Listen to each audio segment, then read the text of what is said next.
How to make and create logo t-shirt design on Canva PC. Hello guys, so all what you have to do is so simple and easy. Just go to canva.com and log in your account. Now click on create a design and search for t-shirt. Click on the first option, it will take you to this page.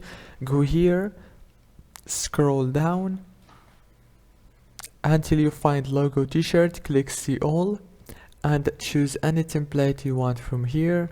You have many options, this one, and you can edit everything right here, as you can see. After you finish editing, all what you have to do is go to the top and click download. If this video was helpful, please don't forget to like and subscribe, and thank you so much for watching until the end. See you later.